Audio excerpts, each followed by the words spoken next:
Selamat datang kembali di video pembelajaran akuntansi kelas 10 IPS semester 1. Pada pertemuan kali ini, kita akan mempelajari tentang struktur dasar akuntansi. Dalam video ini, kita juga akan membahas tentang apa itu arti, fungsi, karakteristik, dan tujuan dari laporan keuangan, serta asumsi dasar akuntansi. Selamat menyaksikan. Tujuan utama akuntansi itu adalah membuat laporan keuangan. Laporan keuangan itu sendiri adalah hasil dari proses akuntansi yang dapat digunakan sebagai alat untuk mengkomunikasikan data keuangan atau aktivitas suatu perusahaan. Laporan keuangan meliputi laporan laba rugi, laporan ekuitas, neraca, laporan arus kas, dan catatan dan laporan lain. Semua laporan ini akan kita bahas nanti di pertemuan-pertemuan berikutnya. Sekarang kita masuk ke fungsi laporan keuangan. Fungsinya antara lain, yang pertama adalah menyediakan informasi posisi keuangan. Dan yang kedua, menyediakan informasi kinerja perusahaan. Berikutnya, kita masuk ke tujuan laporan keuangan.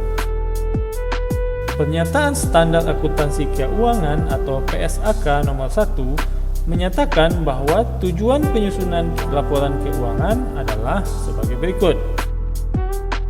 Yang pertama, memberikan laporan posisi keuangan, kinerja, dan arus kas yang berguna sebagai acuan sebelum pembuatan keputusan.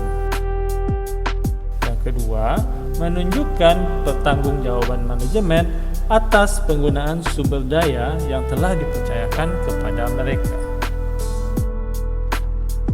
Berikutnya, karakteristik laporan keuangan. Laporan keuangan harus memenuhi karakteristik informasi tertentu sehingga informasi yang dihasilkan memiliki kualitas yang baik untuk mengambil keputusan. Terdapat 4 karakteristik laporan keuangan. Yang pertama adalah dapat dipahami. Berarti informasi di laporan keuangan harus mempunyai kemudahan untuk segera dapat dipahami oleh pengguna laporan keuangan. Yang kedua, relevan. Informasi yang disajikan harus relevan dengan kebutuhan pengguna laporan keuangan dalam mengevaluasi peristiwa masa lalu, masa kini, dan masa depan yang digunakan untuk proses pengambilan keputusan. Dapat diandalkan. Informasi akuntansi harus dapat diandalkan.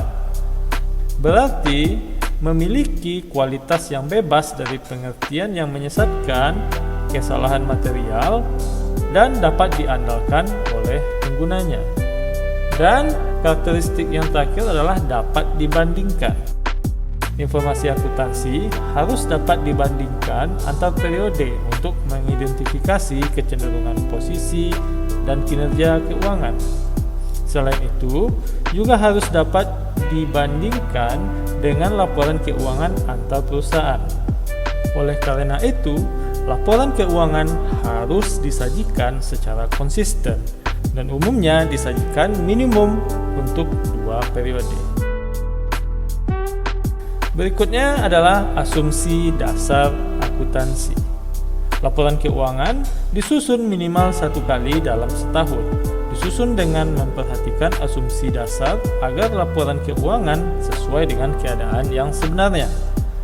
Asumsi dasar akuntansi antara lain basis accrual, yaitu transaksi dicatat saat kejadian, bukan saat pembayaran tunai. Transaksi dicatat dalam catatan akuntansi dan dilaporkan dalam laporan keuangan dalam periode yang bersangkutan.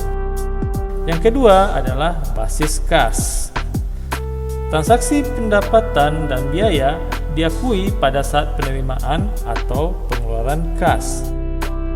Penggunaan dasar ini biasanya dimanfaatkan oleh perusahaan-perusahaan yang mempunyai barang secara angsuran. Dan yang terakhir adalah kelangsungan usaha. Penyusunan laporan keuangan harus disusun dengan asumsi perusahaan akan berlangsung terus, bukan memikirkan perusahaan akan dilikuidasi dalam waktu dekat. Jika terdapat keinginan untuk melikuidasi perusahaan tersebut, maka hal tersebut harus diungkapkan dalam laporan. Harapkan semuanya paham dengan materi yang telah disampaikan dalam video ini. Jadi sampai ketemu lagi di video berikutnya.